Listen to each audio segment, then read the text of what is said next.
And a very good morning to you, wherever you are. More than likely you're at home or you're stuck in your car on your way to work. Apparently the motorway has been at a standstill outside Dublin for the last 20 minutes or so. Of course, if you're in Kerry, you're like, what's going on up in Dublin? Exactly. A fluttering of snow and the whole thing has stopped. A good Cork accent there, Ger. And yeah, I presume Only you notice, no one cares. I presume it hasn't hit the southwest yet, has it? I don't know. Surely you were on the phone getting live updates from the good people of Fire East to go, what's going on down there? They have more I've got bread. Do you have bread? I actually saw a bread truck today on Dame Street. Anybody out there is looking for rations? Hey, no, there'll be riots. And it'll be your fault. I know. Well, you've got to go get the bread. Go get those rations. But no, I think it's just the east. It is the beast from the east. So it's, funnily enough, striking the east coast of Ireland first. True, yeah. That being said, if it does hit the west of Ireland, even a little bit, they're screwed. I mean, we drove in this morning through the frozen tundra of North Dublin to get into the office this morning, and it was completely fine, even though you were driving through slush, and the whole thing had kind of turned sour at this point already. There was a cyclist, a brave, if perhaps silly individual, who was skidding away along the quays at one point, and this was the most slushy part. So we come in just before 6, and there was a beautiful blanket of snow at that point, but you could see that every car driving through it was actually making it much better. Then they closed the schools at like 6:30. Somebody woke up and went, nah, close the schools. Happy days. It's a great moment. They are the greatest. They're the moments you live for as a school kid, to actually wake up one morning, see the snow, and double whammy, there is no school to go to today. So I see DCU is closed. I see a bunch of other colleges are closed as well. It's like, oh no. I mean, it's not even that bad outside. It's grand. I wonder are the student bars opening today, but it's just all classes are off. I'd say they are. Just like if they have any sense. There'll be a queue at the off licence, kind of like what you'd formally get on Holy Thursday. Well, exactly. That was the other thing. Some wise person, I was in an office yesterday and people were chatting about, oh, do you have your bread? I'm like, screw the bread. I stocked up on wine last night. I was like, that's a very good idea. Yeah, very, very good idea. Unfortunately, I haven't done that, but... of course, we're going to be fully professional here, work our full 8 hours. Rookie mistake. Get home, not indulge in anything like that. I mean, indulge in good, old-fashioned work, because that's what we do in this building. Yeah, I mean, I do think that we might have to put some stuff on tape ahead of tomorrow. This is a shot from last night.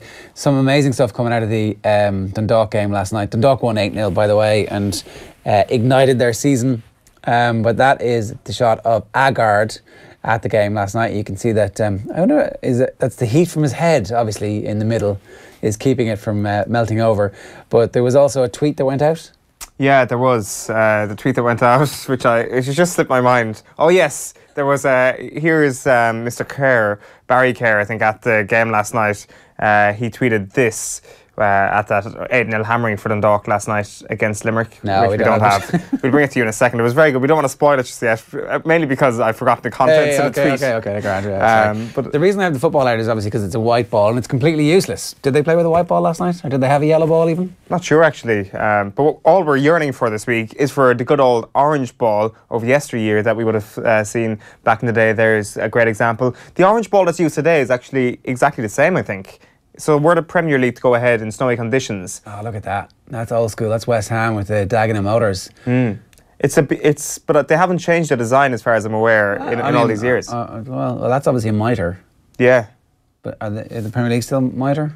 Well, you see, they're not, but I think they're still going with the design of the black arrows. I'm pretty sure that that's it. Wow. I don't know. We haven't had a Premier League snow game in 7-8 years. But the last time there was one in I think it might have been a championship game over the last couple of years, and it was certainly, I was like, that's the ball they used to use in the 1980s and 90s.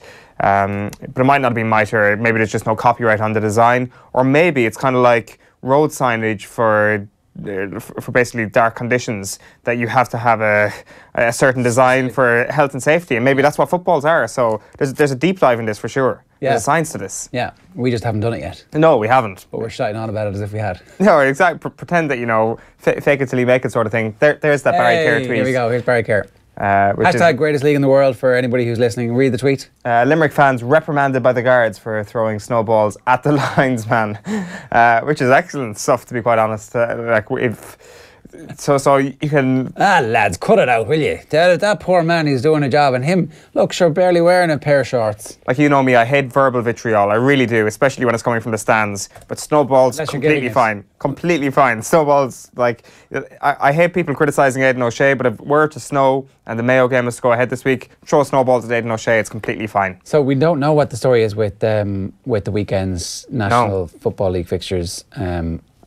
You would expect, given that schools have been closed for today and tomorrow, it's Wednesday and Thursday, that it would be unusual if games were able to go ahead this weekend. Now, there is some hope that it'll rain on Saturday, which would fix Sunday's games, you would expect. Yeah. But maybe not Saturday evening's games. Well, yeah, I'd say Croke Park would probably go ahead with the doubleheader of Kerry and Dublin games, because they do have underpitch heating. But isn't the main issue nothing to do with the actual... safety of the people? Yeah, it's the surrounding areas, so... And you'd imagine Jones's Road isn't exactly going to be the safest place in the world underfoot, or just down by the canals there. Even if the snow is gone, the frosty conditions would actually be lethal around that part of Dublin. So, I mean, obviously, none of the Kerry fans are going to be going to that game anyway, because they don't travel for the... Well, do you live in Dublin? No, I know people are coming up for the game, or planning to do so, Ger. Yeah, all right.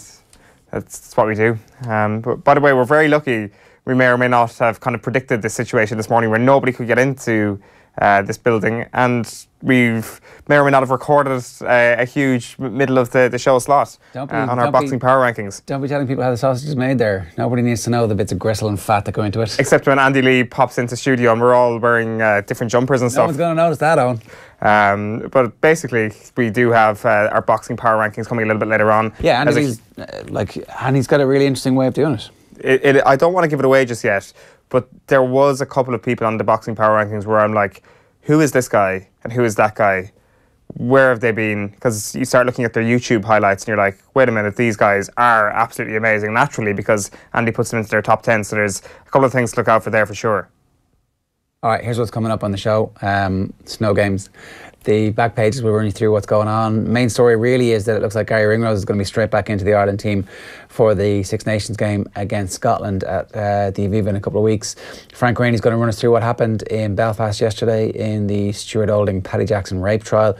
Andy Lee's going to join us in studio. We'll run you through what the fixture chaos situation is, and we'll also talk about Chris Farrell's knee. Yeah, Andy Dunn is going to be on Skype a little bit later on to chat to us about that. So Chris Farrell, the latest blow in almost... Maybe there's only one change. I was trying to think that maybe actually he changes up the bench to make up for the fact, but maybe he doesn't. Maybe... Was Ringrose on the bench last week? No. So Ringrose starts and Larmour comes into the squad. Or not. No, maybe he sticks with exactly the same bench. Yes. Sorry, that's probably what's going to happen. Yeah. Well, look, we'll run through those possibilities, because I mean, it would be good to see Jordan Larmour in the squad on a match day, in a match that really matters, but I know they're paranoid about the defending wide, and they want experience in the team. There was an interesting comment from Joe Schmidt and carried in one of the papers today about how Ringrose had barely played at international rugby when he played Scotland last year, and we conceded those tries early on. Even in the second half, things got better. He's played 11 games now. Like, really? Was it all Gary Ringrose's fault that we started so early? Yeah. That line out that Scotland took short and completely took us off guard, that was definitely Gary Ringrose's fault. Let me run you through what happened last night, obviously. Stephen Kenny's Dundalk beat Limerick 8-0 at a very snowy Oriel Park. So not the happiest journey for those Limerick fans who were pelting the linesmen with snowballs, but at least they have memories that will last forever from their support last night of a team that got hammered 8-0. Derry City ran out 1-0 winners at Dalymount over Bows last night. Owen Stokes had a late Bows penalty saved by Gerard Doherty. And that's Kenny Shields' 8th successive win over Bohemians as the Derry manager. Swansea are going to play an FA Cup 6th round tie for the first time in 54 years. Jordan Ayew and Nathan Dyer scored last night against Sheffield Wednesday, and that was a 2-0 win at the Liberty. And so they'll find out who they're playing tonight. League One's bottom side of Rochdale are at Wembley to take on Spurs in their 5th round replay. And Sheffield United are up into the Championship playoff spots this morning. They beat Reading 3-1 last night. Hull and Barnsley drew 1-1 in their relegation battle, and they still occupy the 2 places just above the drop zone. In rugby, Rassie Rasmus is going to be formally confirmed as the new Springboks head coach today. I mean, who could possibly have predicted that when they took Rassie to have a director of rugby role, that actually the person who had the head coach job was going to be fired. Who could possibly have predicted that? It definitely would have been a huge shock to somebody like Alistair Coetzee when Erasmus is brought in. He's like, oh, that's great. We work together. You are not going to knife me in the back here. I'm going to be completely safe. To be fair, it's not Erasmus doing that. It's the hierarchy in the Springboks who are like, here's your new friend, Razzie Erasmus. He may or may not have your job next year. Yeah. I mean, you could always just be the forwards coach, I guess. Yeah. Okay, so that's that. Nothing else really. I can report, according to Digger Forum on Twitter, there is no snow in County Kerry. No snow in Kerry. The affected counties, the Pale is... They get that extra training session in today. That puts them... I mean, if I was a betting man, and I am, you'd be piling on Kerry now for that game against Dublin at the weekend. Dubs will be indoors, not quite the same. They can't replicate the conditions. Yeah. Unless they're all like training in an ice bath. Maybe, yeah. I guess you could say that the Pale is paled with snow at the moment, and the rest of the country is nice and green, as I guess Dublin people would like to imagine the rest of the country anyway, just green. Pretty jealous. Vast swathes of nothingness, really, is kind of how I presume the country is imagined by you folk. You are pretty jealous. Yeah, but what do you think we imagine like a kind of cross between Darby O'Gill and what was that? P.S. I Love You. Yeah, well, crossroads everywhere is what I presume. It's just a collection of crossroads that are there needlessly. I presume that's what you think of. Like every house has its own crossroads. Comely maidens. Yes, and you know, bog, vast amounts of turf available on demand, basically. That you can just. There's bog in Kildare. Like the main bog is in the Midlands. Yeah, I know. Well, Kildare's not in the Midlands, really, is it? Well, the South Kildare is pretty close to it. Close enough, but... they have the broad, flat accent of the Midlands. Just about then. Not that Dublin twang of the North Kildare people who are kind of really Dubliners. I bet South Kildare avoided the snow this morning. Only no, it didn't. It's drifting. Okay, I see. Well, maybe the southwest of Ireland will get snow and like replicate the conditions that we're going to see in Croke Park on Saturday. Let's run you through the newspaper headlines. Yeah, let's start with the Irish Independent this morning, and you mentioned that big Chris Farrell story. The Farrell blow opens the door for Ringrose return, reads Rory O'Connor's headline. Chris Farrell twisted his knee yesterday, and it seems that it's going to be knee ligaments that he's after damaging. What the implications here are for Munster and for the crucial conclusion to the Champions Cup season remains to be seen, but certainly his Six Nations year is over. On the back of the Herald, Ring Rust reads the headline. Schmidt's gamble on Gary. So Gary Ringrose is going to be the likely candidate to go right back into the starting team. He hasn't been in the squad yet for the Six Nations, obviously, since his injury after getting caught under a ruck against Ulster around Christmas time. On the back of the Times Ireland edition, O'Brien set to return for England's test. That's Gary Doyle's story there, that the Scotland game is going to come too soon for Sean O'Brien, but he should be back for the England game. So it's a huge boost for Ireland, should that be the case, and should we beat Scotland. I think that's an interpretation, really, of, like, you read the comments and Schmidt is making the point that last year when they needed a fullback for the England game, they stuck Jared Payne straight in because they trusted him and they knew what he was doing, and they could, if they needed to, put Sean O'Brien straight in. But, like, are you going to drop Dan Levy if he plays as well as he did last week, next week? Probably not, but it's good to have that option. And what I'm thinking at the moment is that these injuries have dovetailed almost perfectly. Like, certainly in midfield, like Ringrose is out. Like, obviously it might have been Aki and Henshaw anyway, Farrell, yeah. But then I guess certainly Farrell and Ringrose have dovetailed close to perfectly for the Scotland game, and should there be an injury in the back row, then the O'Brien thing could dovetail perfectly with something for the England game. So it's not as dire as it was certainly around the World Cup in 2015, but then again, when it comes to the World Cup, the games are just coming so much quicker, so there's less of a chance of this sort of stuff to happen. So it's not completely grim, is all I'm saying. It's rugby as well on the Irish Times. Winning is Schmidt's primary focus is the headline from Jerry Thornley, and unlucky 13 strikes again with Farrell ruled out of tournaments. That's the main newsline this morning.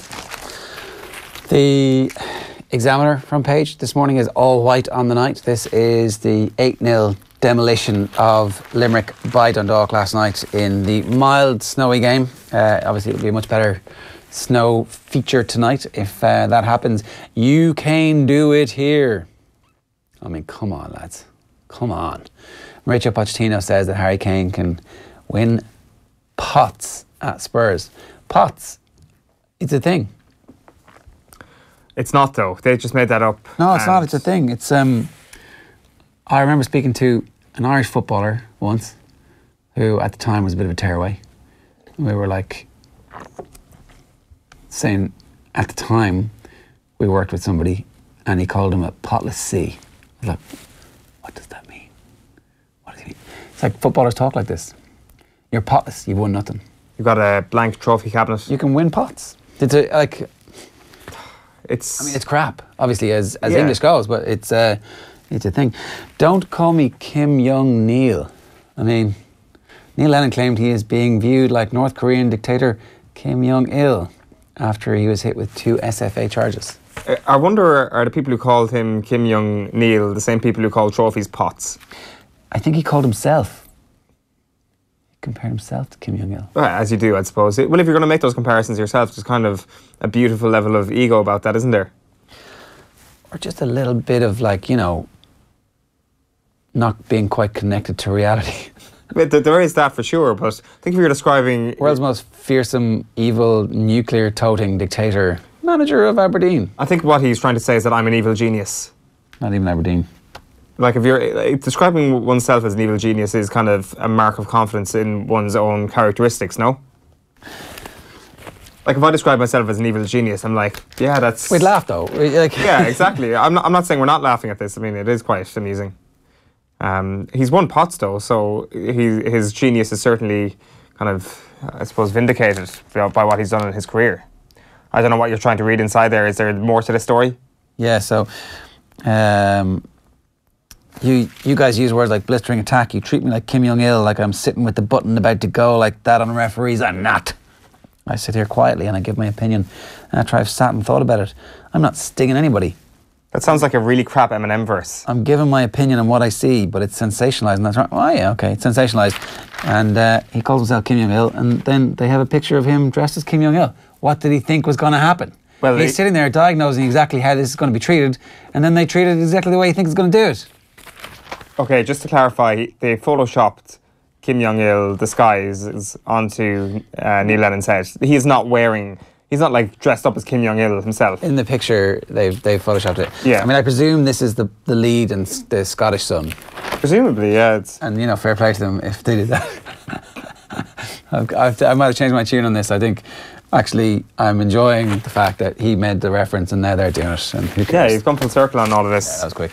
Just quick couple of other headlines. The Racing Post this morning, sizing John in top shape for Gold Cup bid, says Jessica Harrington. She's been doing the rounds as well in the newspapers this morning. On the back of the Racing Post then, it's earning his Spurs. New Tottenham man Lucas Moura can help his side avoid an FA Cup shock. It's Spurs versus Rochdale. It's 7:45 kick-off this evening. And finally, on the back of the Guardian, it's that Swansea result from last night. They beat Sheffield Wednesday 2-0 in the Cup. Swans on song, it says. Cheeky Dyer, Seahill's quarter-final spot.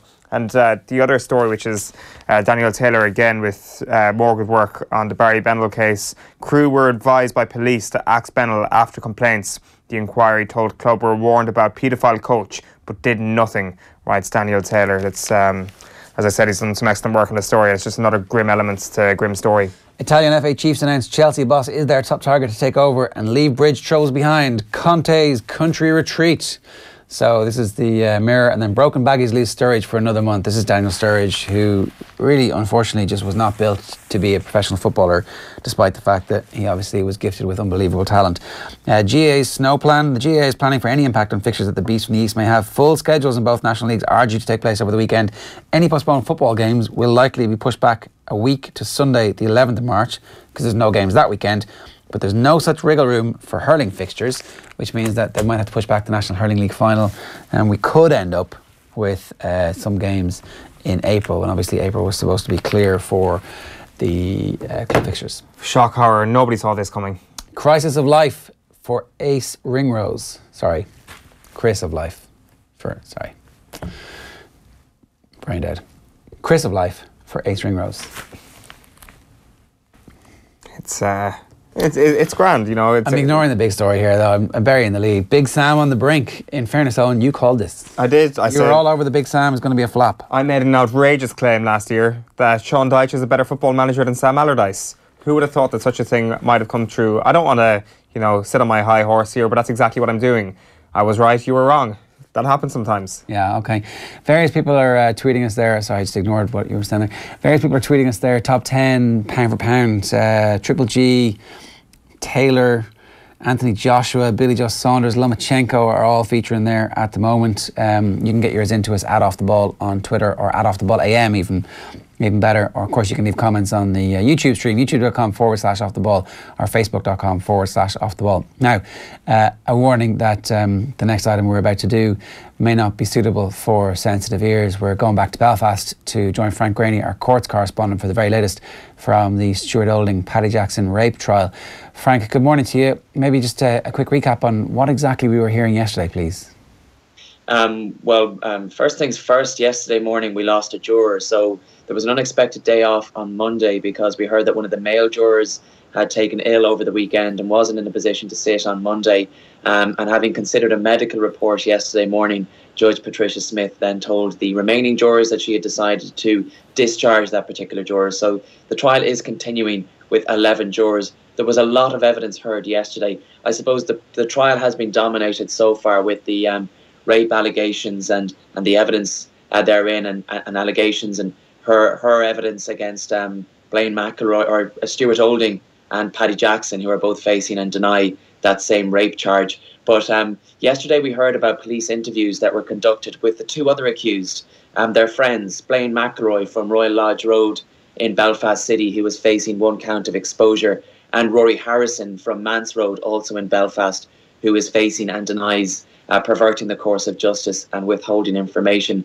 Now, in relation to Blaine McElroy, through the course of these police interviews, I suppose this was the first time that we got a full picture of his version of events. And just to recap on what the complainant says in relation to him, she claims that he walked in at one point while she was allegedly being raped. She said that he was completely naked, and as it was at this point that her fight instinct kicked in. She said she managed to get up, grabbed her trousers and barged past Mr. McElroy, who said something along the lines of, "You had sex with these guys, why not me as well?" And as she was leaving, she claims she shouted back, "How many times does it take for a girl to say no before she is listened to?" Something along those lines, I'm paraphrasing. But then in relation to Blaine McElroy's version of events, his was completely different. It will obviously be up to the jury to decide which one holds more water. But he said that he described being back at the party. He said they were back at Paddy Jackson's house. They were having some drinks. He said he didn't know the girl. He didn't know any of the girls that were back there. There were 4, including the complainant. He said that at one point, Paddy Jackson went upstairs with the girl, and he said before that she had actually tried to kiss him, and he said that he wasn't interested. He said that he was interested in another girl who was at the party, and this is a woman who's already given evidence of walking into Paddy Jackson's bedroom and telling her friend that she thought that she had seen a threesome, and she told the court earlier in the trial that she didn't think this woman was in any distress and that she didn't think she had just witnessed a rape. Blaine McElroy said he was interested in her, and he wasn't interested in kissing the complainant. He said at some point then he went upstairs to go to bed. He said everyone had effectively left, and he went upstairs to go to bed. And is always the case when he stays at Paddy's, he said he would stay in Paddy's bed with him. He said he had a massive bed, and he was going upstairs to do just that. When he went into the bedroom, he said that the complainant and Paddy Jackson were both naked on the bed. He said that he assumed that they had just had sex. He said that Paddy Jackson told him to come in for a chat. He did. He sat on the bed. He said there was some kissing between him and the complainant then at that point. And he said one thing led to another. He took his trousers off. He said that she then performed oral sex on him while Paddy Jackson was still fooling around with her. He also told police then at one point that she asked them if either of them were wearing a condom. And he went downstairs, he said, to search for one. He said he asked Rory Harrison. He said he went upstairs to another room where Stuart Olding was asleep. He asked him. He said he only got a half answer. He said that Stuart Olding grunted. He was half asleep at the time. And he said when he went back to the bedroom then, the girl was getting dressed and preparing to leave. And he asked her what was wrong. And she said something along the lines of, "I'm not this kind of girl." And he took that to mean that she had possibly regretted doing what she did. But he said that she seemed fine throughout, that she wasn't distressed. She wasn't in any discomfort at all. He was asked if he was disappointed that he wasn't going to get any sexual pleasure from her, the fact that she was leaving, and he said maybe a little. He was also asked then about a text message that was sent from his phone to Paddy Jackson during the party, asking about the possibility of a threesome. And we heard during these police interviews that he actually deleted that text message just before he was taken in for questioning, and he was asked why he did that. And he said that he just panicked, that the police had contacted him to come in for questioning and that he just panicked. Now, we also heard the police interviews in relation to the fourth accused man, the only one of the four who isn't facing any sexual offences, and that is Rory Harrison. He's accused of effectively trying to cover up what's alleged to have happened. He was initially treated as a witness statement when he was taken in a police call to his house after the complaint was made, and he gave a statement to police. The woman said that she was very grateful that he had taken her home in a taxi, that he couldn't have done more for her. She had no complaint to make against him. Now, it is the prosecution's case that this apparent gallantry was misconceived, that he was actually trying to protect his friends and cover up what happened. He was taken in for questioning then on suspicion of perverting the course of justice 4 months later in October of 2016. And some inconsistencies between his version of events and what the complainant told police were put to him. For example, he said that she had come back down from Paddy Jackson's bedroom at one point, that she was upset and quiet, and when he asked her was she okay, she didn't say anything, and that she was crying into herself when he brought her home in that taxi. Now, her version of events is that she came back into the house having left after this alleged rape took place, that she went back into the house, that she picked up her phone, and that she left again, and that he came running out of the house towards her. He said that didn't happen. He was also asked about a phone call that a taxi driver told the court about earlier in the trial, the taxi driver that brought him and the complainant home in the early hours of June 28th, 2016. The driver said that he either took or made a phone call and that he was talking in code on this phone call. Subsequent inquiries by the police revealed that this call was actually made by Rory Harrison to Blaine McElroy. Mr. Harrison was asked about that phone conversation. He said he had no recollection. He was also asked about a lunch that he went on with the following day with Stuart Olding, Paddy Jackson and Blaine McElroy, and he was asked were there any discussions about what happened the night before. He said no, not really.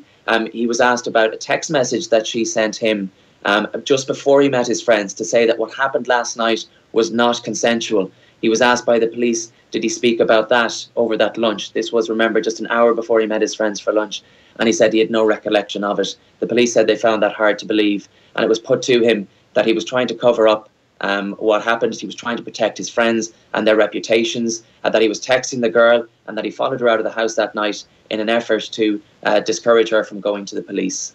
Okay, so that was the bulk of yesterday's evidence. What are we slated to hear today? Well, that was all of the police interviews now in relation to the four accused who obviously deny all of these charges. The jury has now heard all of the police interviews, and the defence will be given an opportunity this morning to cross-examine the various police officers who interviewed their clients. If they choose to do so, that could take up most of today's proceedings. And as I understand it, Toby Hedworth, the prosecuting barrister, has already told the jury that that would be the final module of the prosecution's case. If that is the case, then the prosecution will close its case, and then the defence will be given an opportunity to call any evidence or any witnesses that they see fit that could involve the likes of Paddy Jackson and his other co-accused taking the stand. But again, like I've mentioned before, they're under no obligation to do so. That's entirely up to them and their defence teams. But we will have a better idea as to whether or not the men will take the stand, maybe tomorrow or possibly the day after. One last point, Frank. I noticed that the judge had said that they were a bit off course with a couple of days obviously lost due to the illness of a couple of the jurors, and she said that they now expect to be finished around March 16th, which would suggest there's still a couple of weeks left in this trial. That's right. Well, this is now the 5th week of the trial, and there have been days lost for various reasons, jurors being ill, legal argument, which isn't that uncommon in these particular cases, has gone on for some time.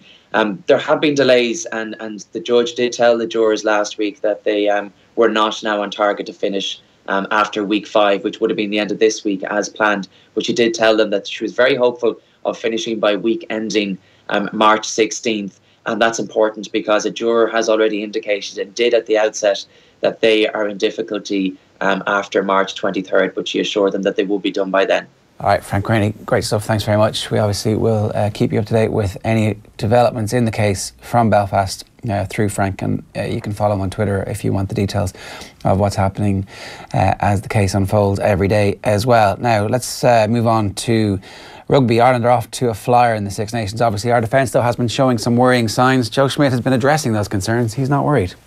No, look, I think Andy Farrell is world class, without a doubt. And I suppose, you know, I'm maybe not the best person to judge that, but in my experience working with him, and I've worked with a whole lot of other people, I think he's world class, and I think he's got the absolute confidence of our group because they can see that the system works. We've just got to make sure we apply it at the right time in the right place with the right people doing the same thing. I think if you look back at the game, sometimes one guy's doing this and one guy's doing that, and there were very clear images that people know what we should be doing, and I think some of that is exuberance and somebody trying to make sure that they're contributing in a positive manner.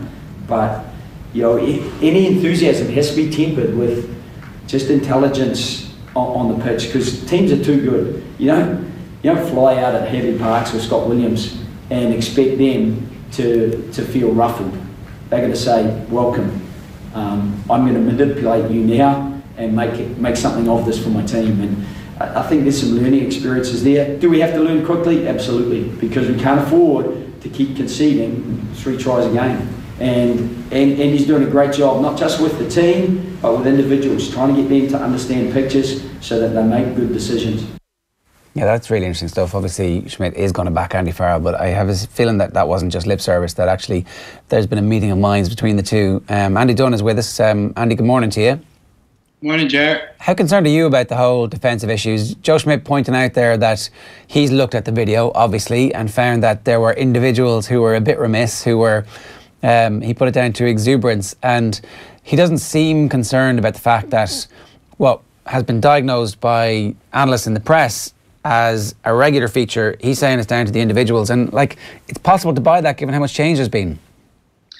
I think it's a fair comment. I think the strengths of Joe and Andy Farrell is their ability to coach systems very well. So I've no doubt that the Irish defensive system is something that is probably in a little bit of transition with changes in terms of personnel. I would say exuberance is a fair comment. The likes of Jacob Stockdale has made a couple of fairly naive type of errors. Gordon Darcy did a very good article about the type of decisions a guy has to make in the 13 and wing channel, and Luke Fitzgerald, who's obviously played in those positions as well, as pitched in too.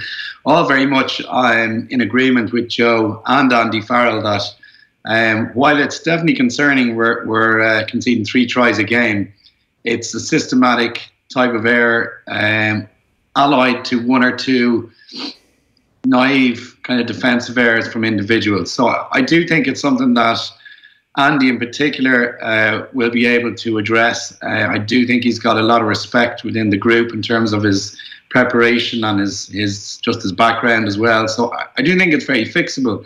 The one concern I'd have is are we leaking tries because we're so physically tired from the demands our attack game gives us? And people haven't really discussed that a whole lot, but we do tend to have to work very, very hard to score our tries. And on the opposite side of that, can we maintain that work ethic and commitment in defence when we're quite physically drained? Well, let's just tease that out a little bit, will you? Because maybe explain why it does seem like it takes us a while to score tries. When we have possession, it's like, we've gone through 40 phases here and we do score the try eventually, but it's a lot of work. Well, we tend to be...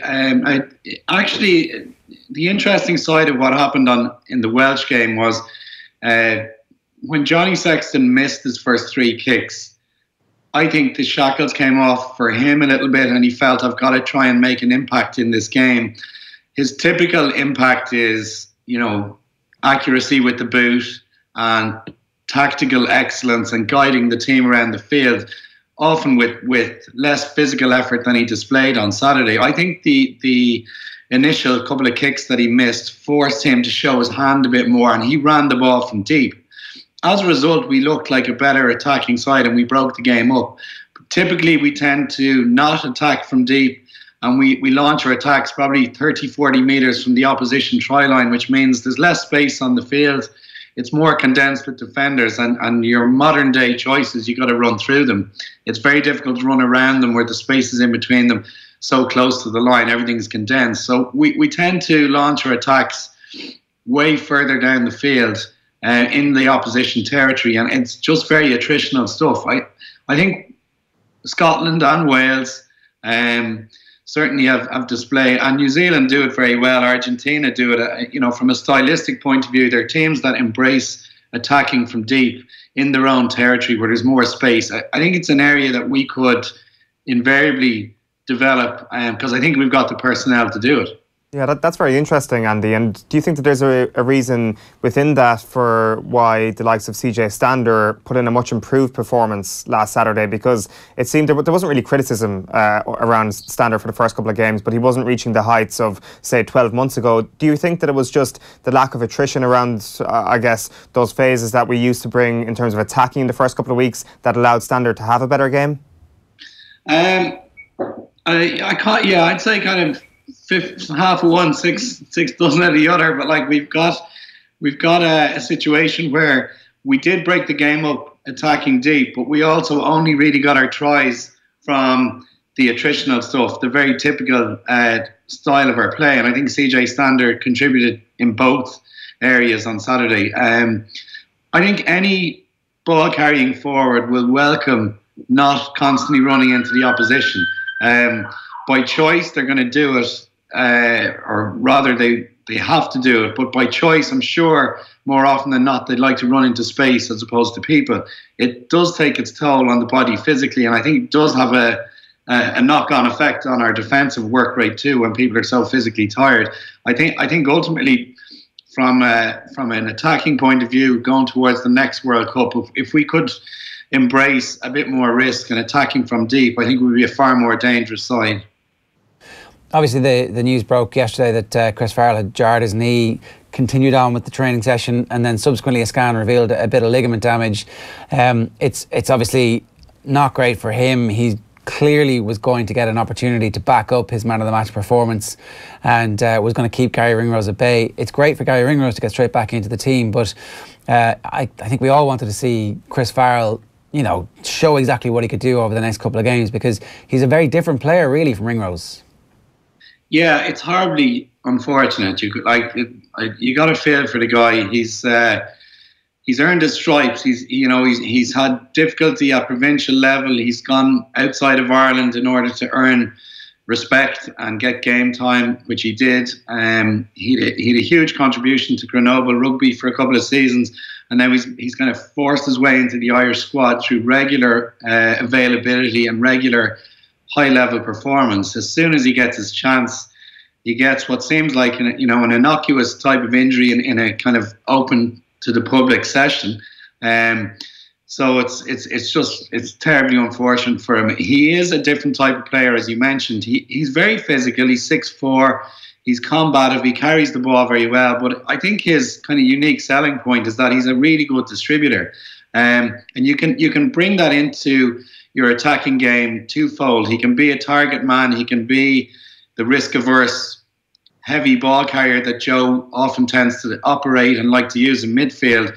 But he can also use his distribution skills as a decoy, and when he's held opposition defences because they're worried about him carrying, he can throw 20-yard passes like a bullet on the run, and it's a huge value in attack to have a guy who can distribute one or two positions wider than Johnny Sexton.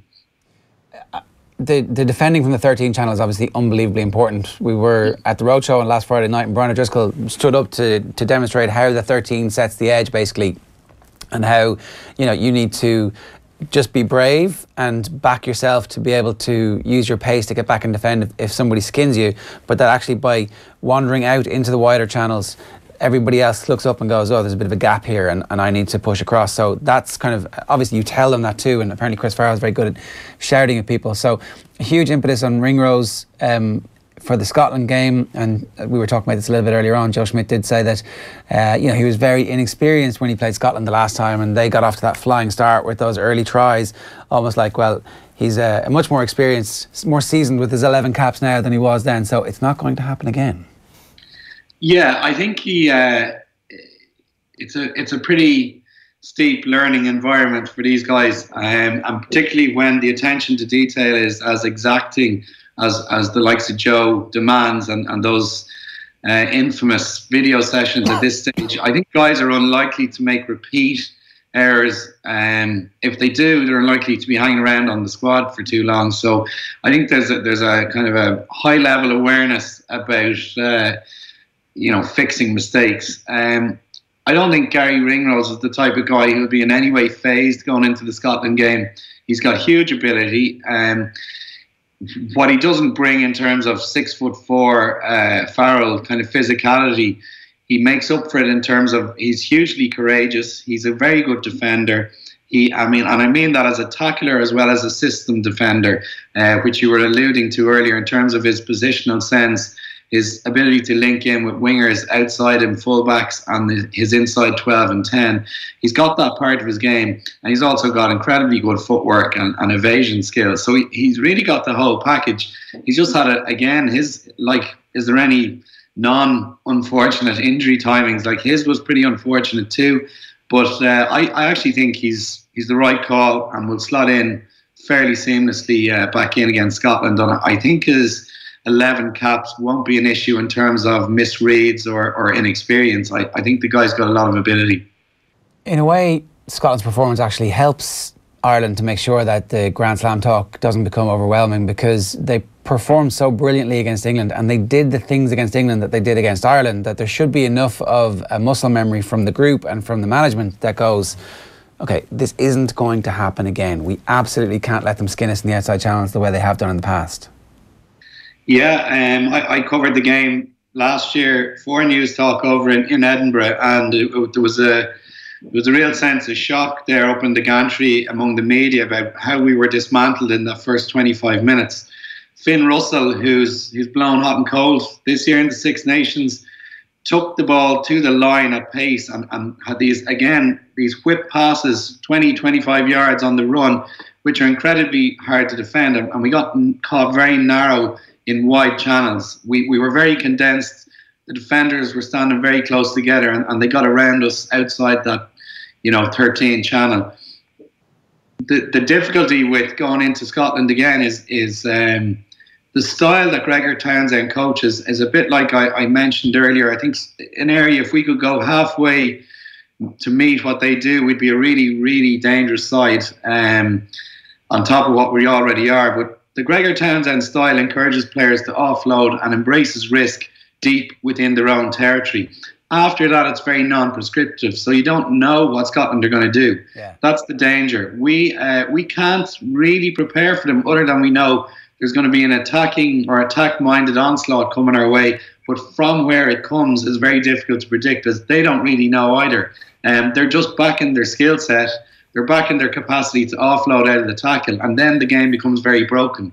And again, it's very hard to operate a good defensive system when the field has been broken up. And I think that's the kind of magic of Townsend's approach. He's beaten England and France in his first Six Nations, which has kind of gone under the radar. And it is worrying for us, because I don't think, even with Joe's style and Andy Farrell's style, they'll be a little on edge, because they can't really predict exactly what Scotland will do.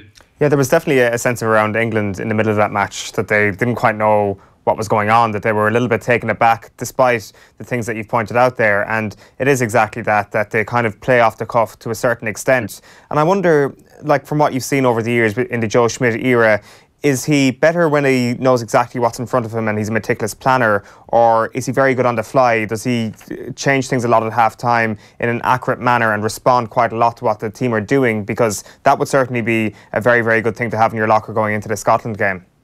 Well, I think absolutely Joe has that in his locker. I think most famously he coached the Heineken Cup, one of the greatest comebacks of all time, against Northampton. And one of the great stories to come out of that was how both the coaching team and the players worked together in a 15-minute window, under the bells of the stadium in Cardiff, and managed to change their strategy completely within 15 minutes and reverse, I think, a 19-point deficit in the Heineken Cup final. So Joe has that in his armoury, and so do the players on the field. I think where he has been maybe criticised, I think at times fairly, is he's been overly rigid with the Irish structure. He didn't do that as much back when he was winning European Cups with Leinster, and perhaps with less games a season and higher focus on, you know, being successful within the Six Nations. He's become a little bit more risk averse than his previous history, but I do think he has flexibility and a capacity to adapt at half time or to change tactics. So I think he'll be a little bit on edge. It's probably not his favourite preparation coming into games where he can't get 10 hours of video footage of a team run through their systems. He certainly won't get that with Scotland. So I think a lot of guys will be kind of sitting on the edge of their seats within the coaching team and the playing personnel. One last question about selection. We think, for the way that we understand these things, that Tadhg Furlong is going to be okay, that Ian Henderson is going to be okay. They come straight back into the team and Ringrose straight in at 13 and no other changes. Is that what happens? I think Ringrose is obviously fit, and I think it would be a straight swap selection. Even though he's maybe he's not aerobically match fit, he's certainly he's not injured, and he got through the Leinster game last week with relative ease. I think Henderson and Furlong, of those two, just based on their injury, recent injury history, Henderson is the most likely to go straight back into the team, I would imagine. I'd be surprised if Furlong starts, because even if it's described as a grade 1 hamstring injury, the kind of tissue healing times for that type of injury is usually about 21 days at a minimum. And that's just arriving around the Scottish game. And, you know, I would operate more conservatively and maybe put him on the bench and bring him on. Porter obviously came through a stern test and did pretty well. And I'd err on the side of caution and probably protect Furlong that bit more.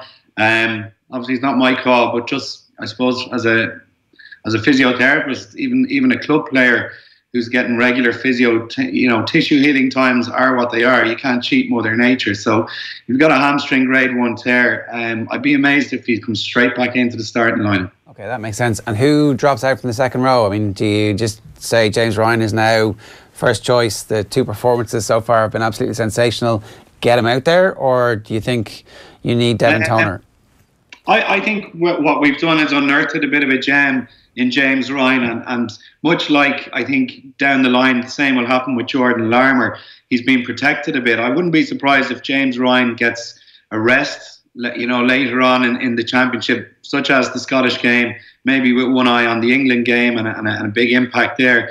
But I don't see James Ryan suddenly being the incumbent starter for every international game. And obviously Toner's got a lot of experience, and Henderson is a British Lion. So it's great that we've unearthed Ryan. I think he's a huge find and a huge addition, but I wouldn't be surprised if he's the one who makes way, despite how good his performances have been. Andy, great stuff. Thanks a million for joining us this morning. Thanks, guys. Andy Dunn, giving us some thoughts there. Feeling confident? I mean, I think it'll be a brilliant game.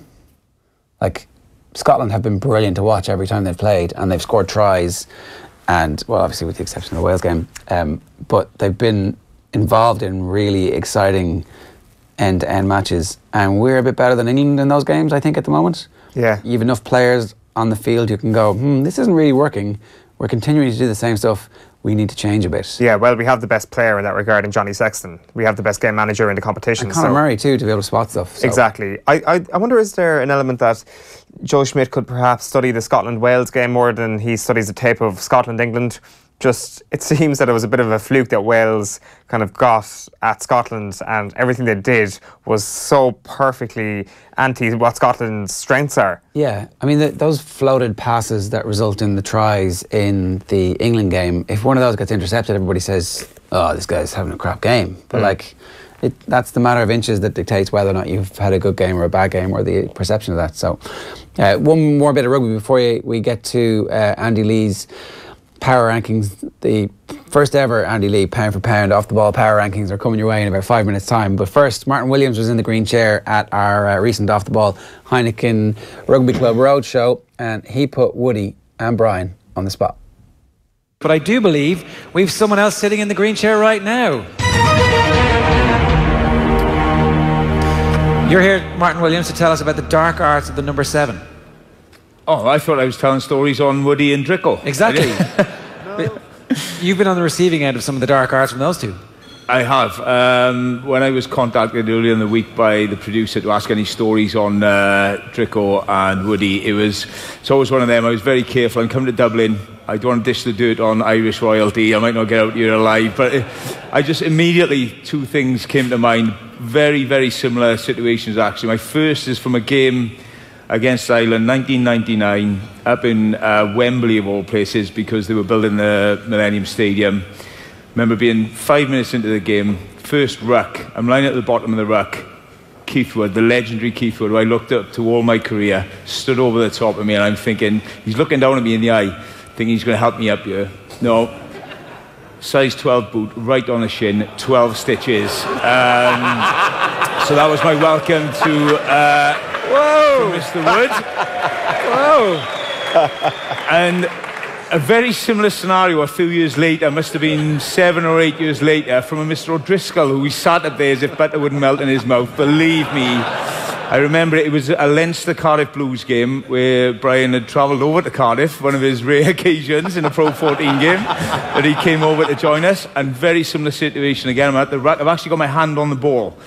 And instead of Brian politely asking me to remove my hand from the ball, he stamps on my hand and he's looking at me in the eye as well. So, and the result of that is now I can't wear my wedding ring on this finger. I've got to wear it on my right hand. So I know your pain, Nugget. I know your pain. I just want a public apology from both of them, that's all, because I've never done anything to those two.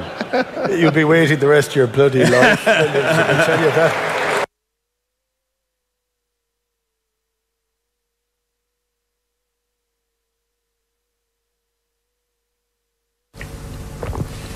All right, let's talk boxing. Andy Lee is with us, and he's going to shock the world by giving us his power rankings of the top 10 fighters in the world. Some surprises, and no surprise, I guess, in equal measure. Andy, how are you doing? Good, Jay. How are you? Yeah, you ready to rip it up? Well, I'm ready to open myself up to a lot of, I suppose, Twitter criticism. But I was asked by you guys to put together pound for pound, and my idea of pound for pound. Some guys think about it of who they beat in their last fights and, you know, the champions they beat. But I would put it together as if they're all the same weight, regardless, who would win in a fight? All right. And that's my take on a pound for pound, irrespective of weight. Yeah. Who is the better fighter? Who carries the most power? Their styles, and this, you know, there's definitely three of them there who are toss up. You know. Don't give anything away just yet, because we'll get to that in a couple of minutes' time. But that's definitely a different way of doing it. In the meantime, though, we've got Niall Kennedy on the line. Niall, how are you doing? Oh, yeah, how are you keeping? Yeah, pretty good. You can hear us okay, can you? Yeah, I can hear you perfect, yeah. First off, congratulations on a great win at the weekend, but I understand there's no rest for the wicked. You're back at work already. Yeah, I'm in work right now, actually, as we speak, so it's no rest for the wicked, as you say. And you were in the Mohegan Sun in Connecticut, is that it? Yeah, Mohegan Sun in Connecticut on Saturday night there, yeah. And a relatively straightforward win, is that how you're describing it?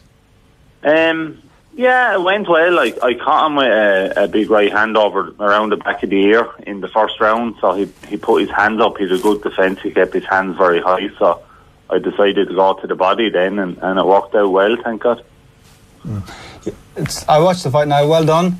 Thanks, Andy. You were looking like, I saw from the start, you were looking for the left hook to the head a lot. Was that something you'd seen before the fight, or had you watched videos and thought that was a punch that would land? Yeah, Pascal and myself had looked at him, and he seemed to move to his right a lot, so we were trying to get him to come onto the left hook, but it was a right hook around the back of the head that made his hands come up, and he never really brought him down. He kept his hands very high, so we had to target the body then, but it worked out well, thank God. Yeah, he was pretty much beaten after that right hand that you landed to the temple. Did you sense that yourself, that he was there for the taking? Yeah, to be honest with you, he was more resilient than I thought, because I thought if you see in the first round I throw a flurry, I actually thought I was going to get him out of it in the first round, so he held on a bit longer than I thought, to be honest. Yeah, that's another victory for you. Where do you see it going? What's next? Do you have any idea, or can you tell us what's next? No, at the minute we're hoping maybe. I think Spike is possibly out in May in Vegas. We're hoping to get on the undercard of that, hopefully. And I had hoped to possibly get onto the Matchroom USA show there with Danny Jacobs, but I think that fight might not be happening now. So that's April 28th, I think. Potentially that was a huge fight against Bika, the Polish former world title challenger. Yeah, I think he could have watched the fight the weekend. They've decided they don't want it now, anyway. So. A little bit too dangerous for them. Yeah. But it's good to be mentioned in those circles. Is that the type of level of opponent now you're looking at going ahead? Yeah, well, when I was talking to you last week, this fight I prepared very well in camp. It went well for, but I think we took a risk with the Santos fight, but I think we're at the stage now where we could nearly take another risk. And I don't call out fighters or do anything like that, but we want to start looking to the next level now, maybe. We're just watching a highlight of the fight at the weekend, and you were thrown a lovely right hand to the body, and you could see that Chavez was just covering up, and it was a good stoppage at the end because he wasn't fighting back, and he was, he's in real danger of being hurt. Yeah, he had 2 broken ribs so he had in the fight. So that's from it. So the referee, I think it was a good stoppage because he was probably too brave for his own good, to be honest with you. Do you feel you're punching hard now in the heavyweight division? Do you think you're a puncher? I'm doing a lot of strength work with a fella in Gorey, Ivan Lynch, and I feel my weight transfer is better. I'm planting my feet. Pascal has been working a lot on that and just head movement. But the one thing I was really happy about in the fight was the distance I kept. I cornered the ring. I think I used my ring management was probably the best it's been so far in that fight. So, and I kept that distance where he was, even when I wasn't throwing, I was keeping him busy because he was waiting for me to throw, if you get me. Now, so you come through a fight like that and it seems easy for you, like, you're, not that you didn't break a sweat in it, but like, you come out of that and you must be feeling absolutely delighted with life, and then you're immediately into the difficulties of getting the next fight. And obviously we spoke with Andy a good bit about this last week, just how difficult it is to navigate the choppy waters and the politics of boxing. It's something you kind of need to be aware of and you kind of need to be prepared for.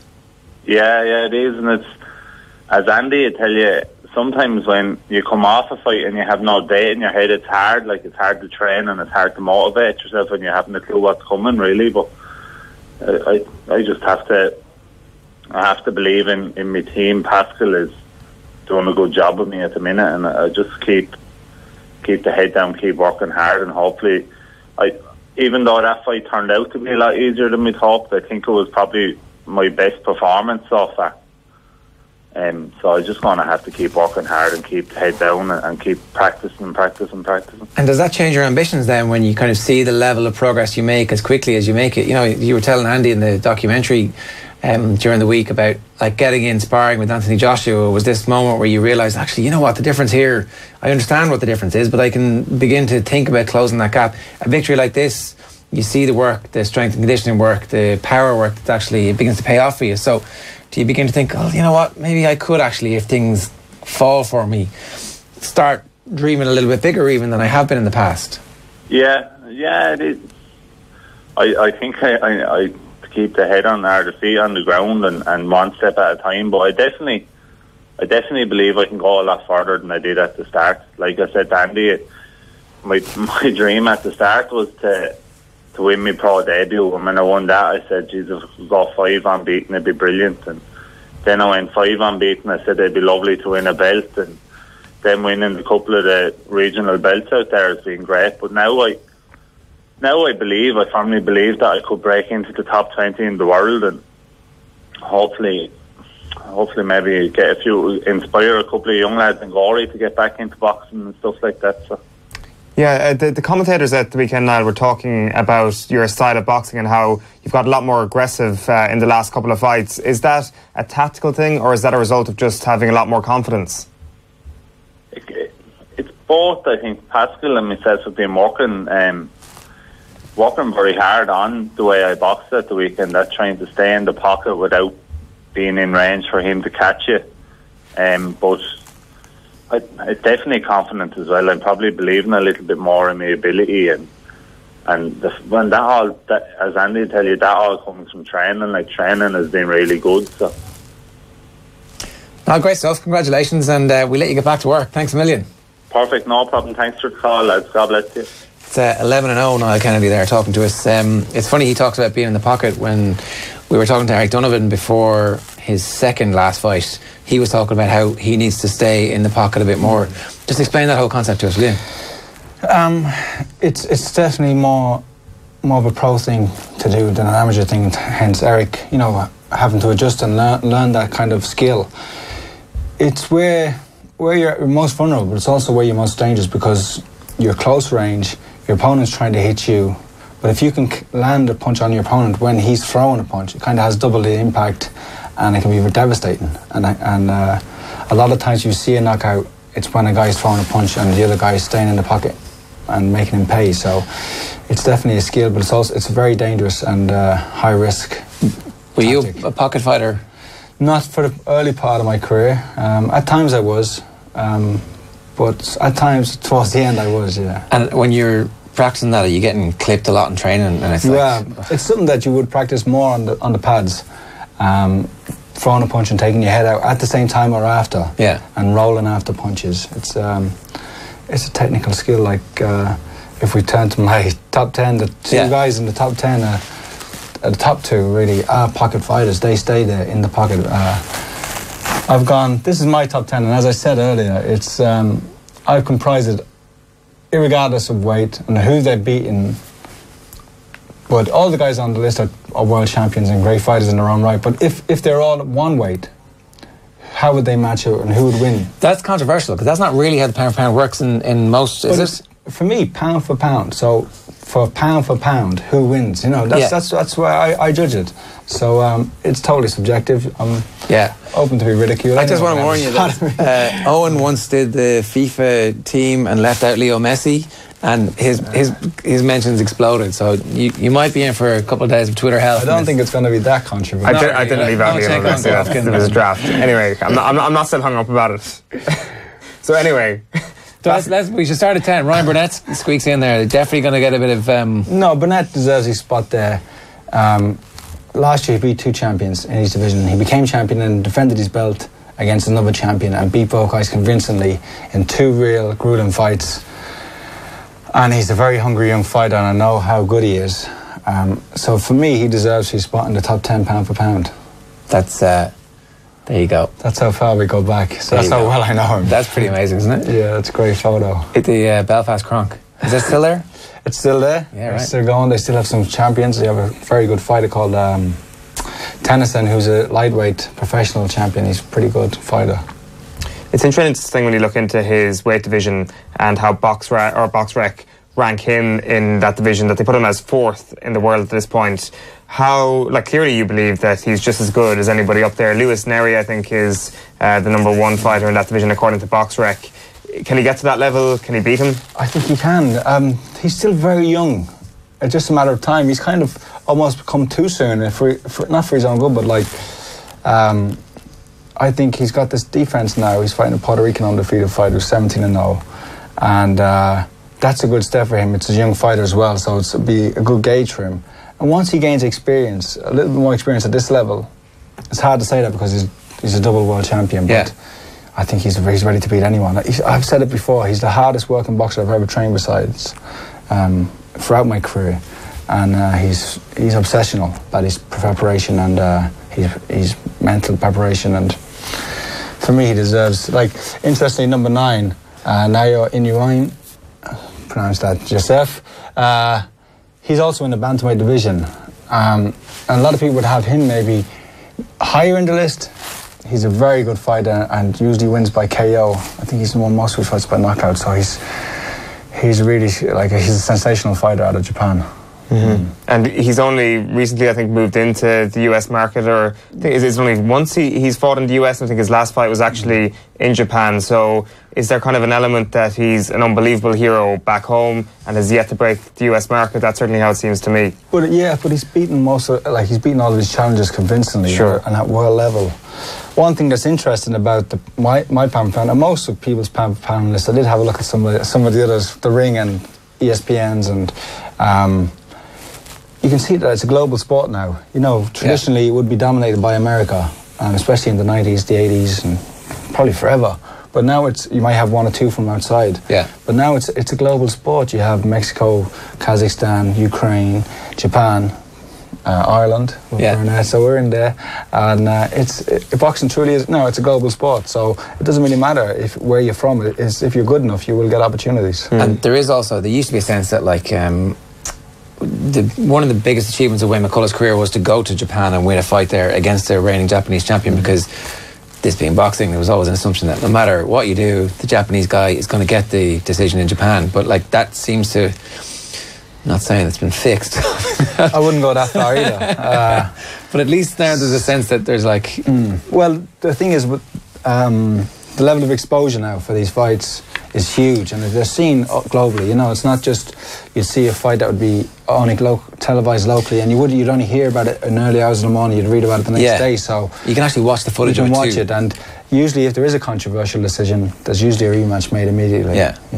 Okay, so who else? Well, just coming back to that, it's an interesting one when you look and just reading through, as you say, the latter stages of your power rankings here, and Inoue is how I'm going to pronounce his name, and Burnett, and how they interweave potentially via Jamie McDonnell, and how that fight could happen for both of them. Is Inoue likely to fight him soon? I saw reports earlier on this month. There was some talk about Jamie McDonnell fighting Inoue, or Inoue, as you can pronounce it. But I don't know if it's been confirmed yet, but that would be a huge fight for him and a huge step, and there was talk about him going to Japan to take the fight.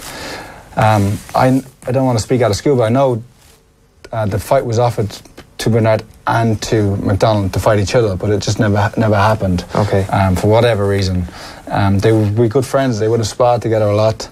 Actually, when McDonnell defended his title in Texas a few years ago, Burnett was chief sparring partner and travelled with McDonnell to the fight and watched him go through the whole routine and the whole practice. So they would be very close friends. So it might be a bit of a strange one for him to fight. Yeah, that'd be a good storyline going into that fight should it happen, though.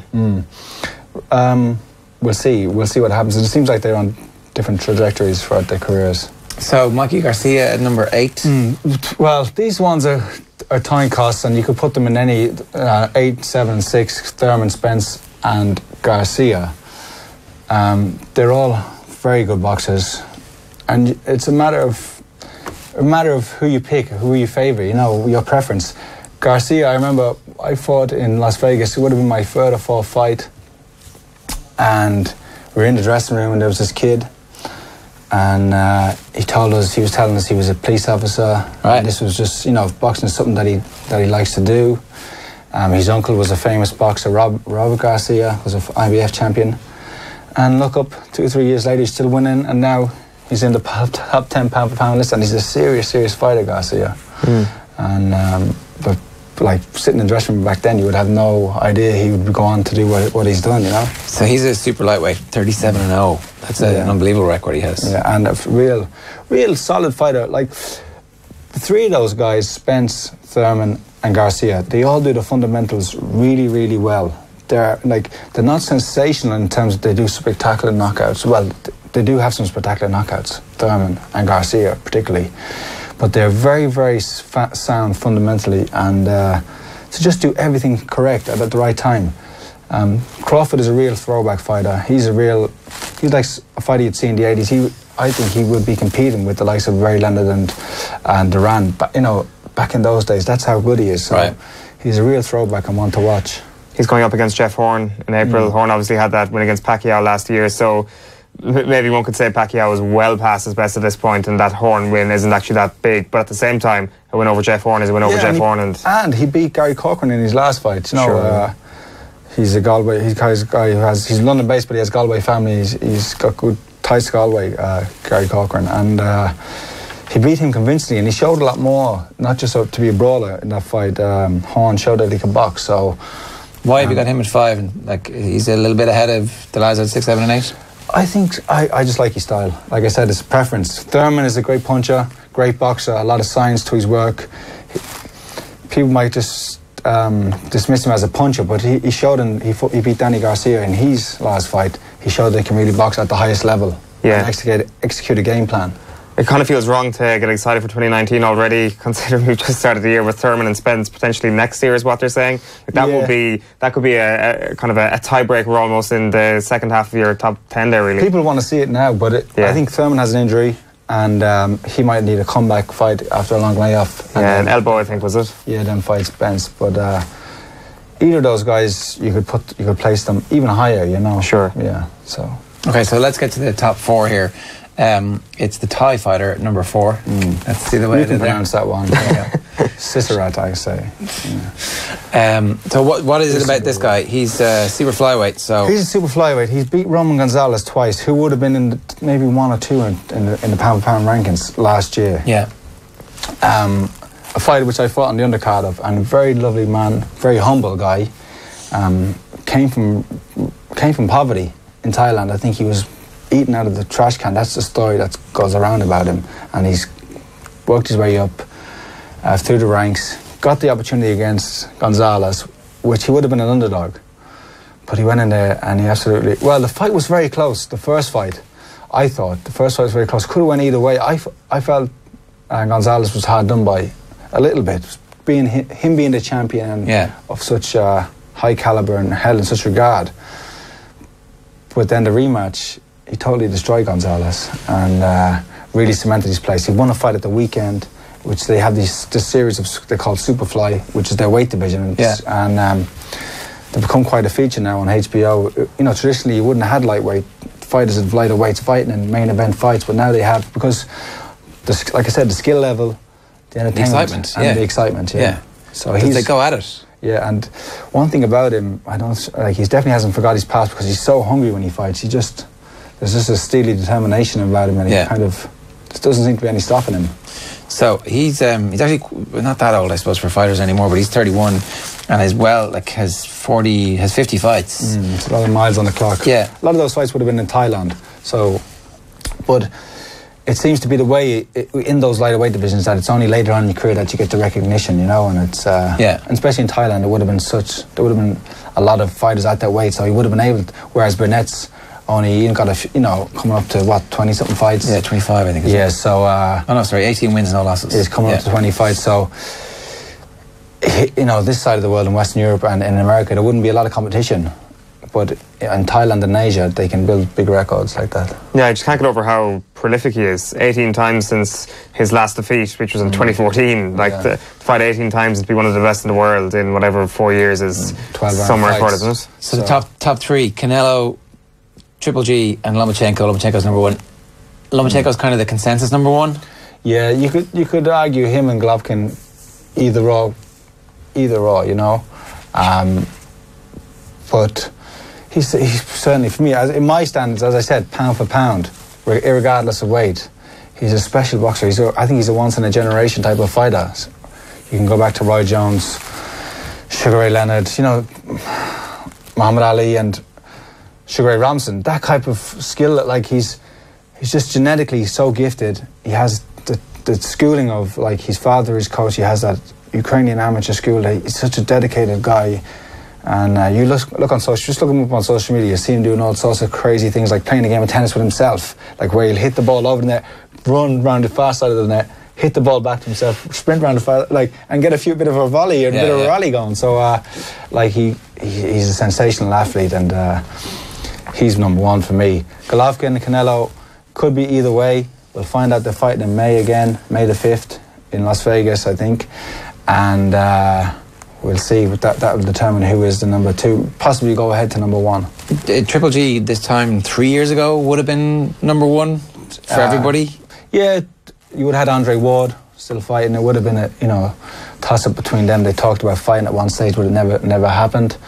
The best amateur. I fought him as an amateur. The best guy I'd ever been in the ring with as an amateur. Phenomenal power. You were due to fight him again when his father died, isn't that right? Yeah, we had signed a contract to fight him. He had signed a contract, but his father passed away, and out of respect, obviously, I wasn't too upset because I totally understood how that would make him feel. So, unfortunately, that was a fight that I had agreed to several times, but never happened. But just as well now, huh? Is that what you feel now? It's no, I would have loved it. It would have been an honour to fight such a great champion, and I think he'll go down the Hall of Fame. He's going to be, he'll be remembered for for a long time after he retires. So it would have been great to share the ring with him, but it just never happened. Yeah. You don't have the heavyweight champion of the world here on your list, and pound for pound, he's a big guy. If you blow everybody else up to that same but size. I was thinking if he came down to maybe like flyweight, or if he came down to bantamweight, would Anthony Joshua compete? Would Deontay Wilder compete? They compete, but they wouldn't be winning. I don't think that's just how I see it. Yeah, the heavyweights don't tend to have the boxing skills. They're but they have rare. They have the equaliser. Yeah, and if you had to pick one of them, who would be your one heavyweight in that power rankings? I would have to say Joshua. He beat Klitschko, and has been kind of flawless on his way to just path of destruction. His last fight against Takam. Oh yeah. He didn't set the world alight, but they changed their opponent a week to go to the fight. Takam's a very durable guy and was very negative and didn't expose himself in any way and open himself up to be hurt. No. So he was really in survival mode from the route one. So, but you look at the alternative to that, and Wilder against Severn. Was it the same weekends he was on? Certainly similar time, and the way he destroyed him. Yeah, but that's Severn that showed up that night. Was not the Severn who Wilder had beaten a few years previous. That was a real competitive fight and a real heavyweight fight, the first fight between Severn and Wilder. But the last fight, Wilder made a point of just blast him out. It was a sensational knockout. Incredible. That's what I said. Both of those guys, Wilder especially, what he lacks technically, he makes up for in raw power, and... Just thinking about it, right? If you're managing either of the two lads, do you not get everybody in a room and say, let's have a minimum of 2 fights and hope that we get a trilogy and make everybody super rich? That would be a great plan. I think they'd be super rich out of one fight, but it just depends how the first time. If someone gets flattened in the first round, is anyone going to want to see it again? I might want to see a rematch. It's going to be 90-10 in terms of the earning power, but really, I couldn't pick a winner between the two of them. And so, everybody's got to buy that fight. Get it done quickly, no? Get it done. I think. You keep kicking the money down the road and it never fights comes. This weekend, he's fighting Luis Ortiz, the Cuban guy, who's failed a drug test, who's a doper, and I think Wilder's going to make a point of beating him because of that. Yeah, beating him pretty comprehensively. Yeah, in light of what's happened this weekend, I don't want to say destructively or it's at times like this in boxing, you have to be careful of the words you use, and because we lapse into that language, and actually it turns out it is a life or death thing when everybody gets in the ring. Yeah, a stark reminder of what happened this weekend.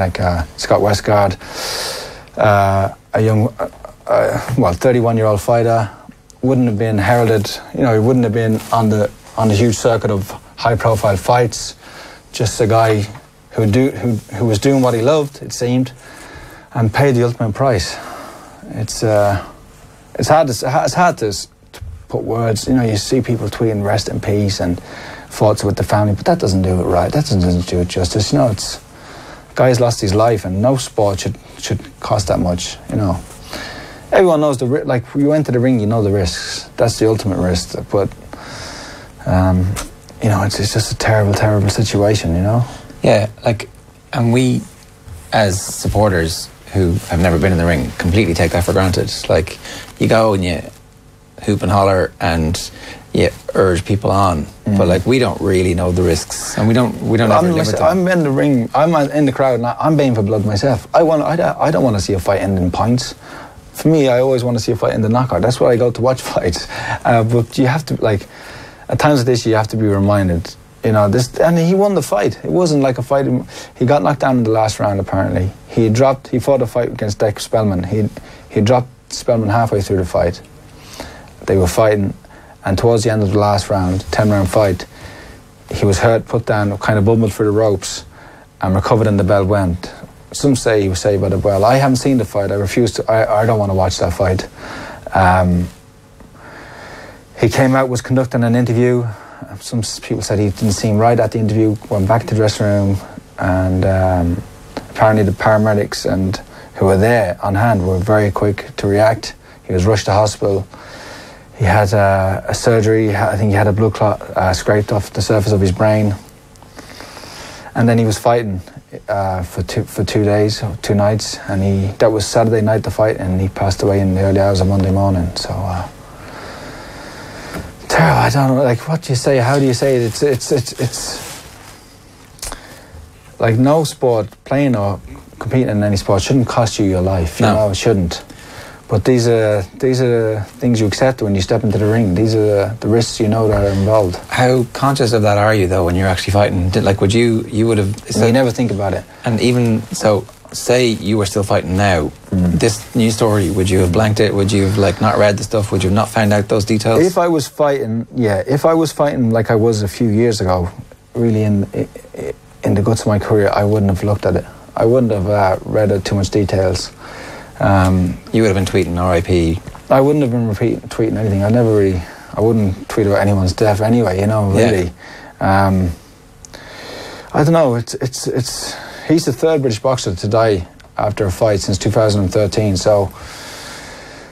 And all of those guys, they were all good young fighters. You know, 2 of them were undefeated. So it's not like they're getting pummeled. Not like they weren't like had long hard careers or journeymen. You know, it's usually the journeymen who know how to survive. You know, they're the ones who know how to get around the ring and navigate a fight. But I don't know. It's just a stark reminder for all the boxers out there and how dangerous the sport is. And it's on a personal level, it makes me happy. Another reason to be happy about my retirement. Is it something that you become more aware of as you progress through your career? No, but especially the last 2 years, I've been kind of in and out of the sport, 1 foot in, 1 foot out, and not just forget about the deaths. There's been a lot of people have been in comas in the last few years. You know, several fighters have suffered tough,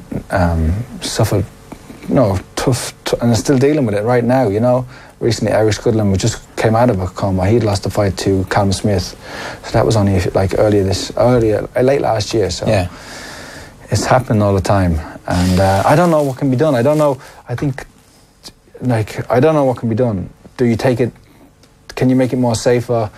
I think in terms of the oxygen's there, the paramedics are there straight away. You know, it's that side of things. Kind of, they're doing all they can. But do you change the rules of boxing? Do you take away from the sport? You know, by changing the rules.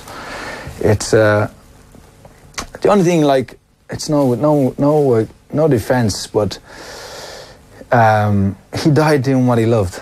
You know, and in the interview after the fight, he was saying that he just loves the sport. And he said, I'm never going to be a champion. I'm never going to make a lot of money, but I do this because I love it. I love entertaining. I love getting in the ring. I love competing. It's just some small solace, I guess, to say that you die doing what you love, you know. But I think if you asked 100 boxers, maybe 98, 99 of them would say, I'd prefer to die happy and old, you know, not doing it in the ring. Look, it's the only sport really where the aim of the fight is to knock the opponent out. There's no other. You have MMA, that's it. People die in, you know, skiing or car racing, but that's not their goal is to finish first in a race. It's not to hurt the other person. I have to sound delighted you retired when you did. I'm happy when I heard the news. Is that like because so few fighters get to do it and get to come out and say, "I've had enough." And I was champ. It was like that's it. And walk away totally satisfied and totally at peace with myself in terms of my own inner thoughts and my inner well-being, but and healthy, and it's just a tough situation. And like, there's no words. You can say words, but nothing will give his family, you know, peace or make it easier for them now that, like, he's died. There's always kind of talk around this, like you just addressed it there, about the sport and the dangers that the sport possesses. But I wonder, ultimately, is there kind of, to a certain extent, a happier goal here if people potentially look at training and sparring sessions? And I suppose it's not going to prevent deaths to a certain extent, but in terms of damage that is done over time, is like you look at Muhammad Ali, and in that book that was released last year, the real numbers that he was taking was due to his method of sparring, which was like next one up, next one up, next one up, keep me fighting, rather than non-contact training. I wonder, is there something in that potentially? Because as you already outlined, this is the sport, you know, it's not going to be changed in terms of competitive. We watched Niall Kennedy's fight there with Chavez. There was some would say that was a quick stoppage. He was getting pummeled. He wasn't punching back, but I would say that's the correct stoppage. You have to look at the fighters involved now and the way fighters are training. There's much more power orientated, and they can punch longer. They can sustain attacks for longer. Yeah. And the human body, the human anatomy hasn't changed. Yeah. You know, still a head, it's still a chin, jaw, still a chin, still a body. It doesn't absorb punishment any differently. But the way you can dish it out has changed. So maybe it's the referees, the governing bodies have to look at refereeing fights and maybe just erring on the side of caution. And better to be safe than sorry. No, definitely. That's certainly something that we've all learned over the last while. Andy, good stuff. Thanks very much. Thanks, guys.